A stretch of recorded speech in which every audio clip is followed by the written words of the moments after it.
যারা জীবনকে উৎসর্গ করেছে, জীবন দিয়েছে, তারা আমাদের কাছে কিছুই চায় না, আর আমরা তাদেরকে কিছু দিতেও পারবো না। কিন্তু তাদের জন্য খুবই প্রয়োজন দোয়া। তারা চায় আমাদের কাছে দোয়া।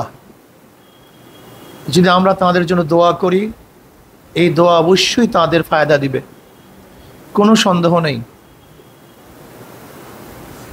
বঙ্গভবনে যখন গিয়েছিলাম, যারা মারা গেছে তাদের জন্য শোক প্রস্তাব নেওয়া হয়েছে যে 1 মিনিট আমরা সবাই নীরবতা পালন করব।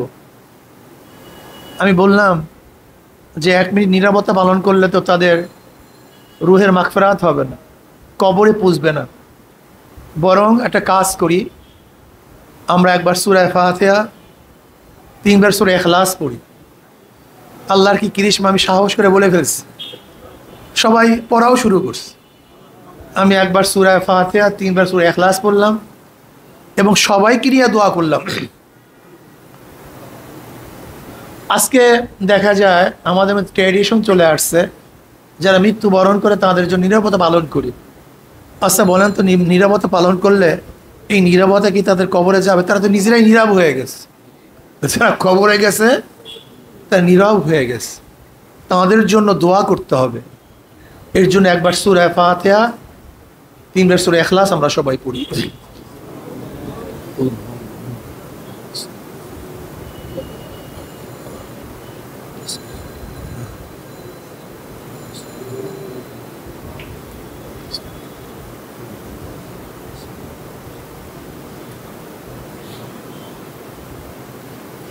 আমরা তাদের জন্য দোয়া করব। মনে রাখতে হবে, ষড়যন্ত্র কিন্তু শেষ নয়, ষড়যন্ত্র শেষ নয়, ষড়যন্ত্র চলতেছে, চলতে থাকবে। আমাদের সবাইকে সতর্ক থাকতে হবে। যারা অন্তর্বর্তীকালীন সরকার গঠন করেছে,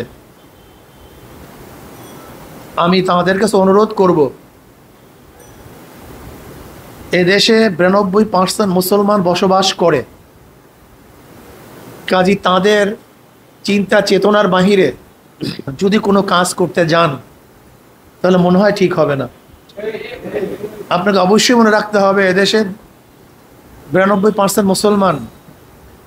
কাজী 92% মুসলমানদের মন মস্তিষ্কতা না বুঝে যদি কোনো সিদ্ধান্ত নিতে যান, তাহলে কিন্তু সমস্যার সৃষ্টি হবে।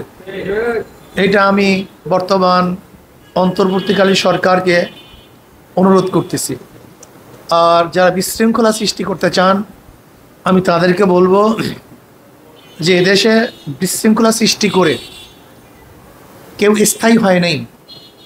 যদি আপনারা সৃষ্টি করতে চান, তাহলে আপনারা স্থায়ী হবেন না। আসেন আমরা সবাই মিলেমিশে একত্রিত হয়ে এই দেশটাকে গড়ার চেষ্টা করি। আল্লাহ পাক আমাকে বা আমাদের সবাইকে এই দেশটাকে গড়ার, মেরামত করার, এই দেশটাকে জুলুম নির্যাতন থেকে বাঁচাবার জন্য আমাকে আল্লাহ পাক তৌফিক দান করেন, আমাদের সবাইকে তৌফিক দান করেন। আল্লাহুম্মা আমিন। ربنا ظلمنا أنفسنا وإن لم تغفر لنا وترحمنا لنكونن من الخاسرين ربنا آتنا في الدنيا حسنة وفي الآخرة حسنة وقنا عذاب النار। আল্লাহ আমাদের গুনাহ খাতা মাফ করে দেন। আল্লাহ গুনাহ থেকে বাঁচিয়ে থাকার তৌফিক দিয়ে দেন।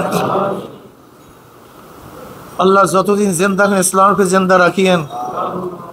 যখন শেষ ডাক দিবেন ঈমানের সাথে ডাক দিয়েন। আল্লাহ যত মুমিন মুত্তাকিন মুজাহিদরা দুনিয়ার থেকে বিদায় হয়ে গেছে, এই আন্দোলনে যত মুসলমান মুত্তাকিন দুনিয়ার থেকে বিদায় হয়ে গেছে, সবার কবর আযাবকে আপনি মাফ করে দেন। সবার কবরকে জান্নাতের বাগিচা বানায় দেন। ইয়া আল্লাহ, এই দেশকে আপনি শান্তিময় দেশ হিসেবে কবুল করে নেন। আল্লাহ ভেদাভেদ ভুলে গিয়ে সবাই একত্রিত হয়ে এই দেশটাকে গড়তে পারি সেই তৌফিক দিয়ে দেন। আল্লাহ যারা আহত অবস্থায় আছে, আপনি জলদি জলদি শেফায়ে কামেলা আজেলা নসিব করেন। আল্লাহ আমরা যে যে সমস্যা আছে সমস্যা দূর করে দেন। আমাদের শায়খ ও মুর্শিদের কবরকে জান্নাতের বাগিচা বানায় দেন। মা দাদা সহ তামাম দুনিয়ার মাশায়েখদের মাকামকে জান্নাতের মধ্যে বুলন্দ করে দেন। রব্বিরহামহুমা কামা রব্বায়ানি সগীরা।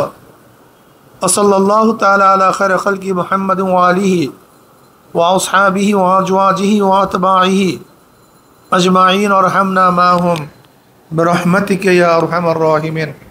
अस्सलामु अलैकुम।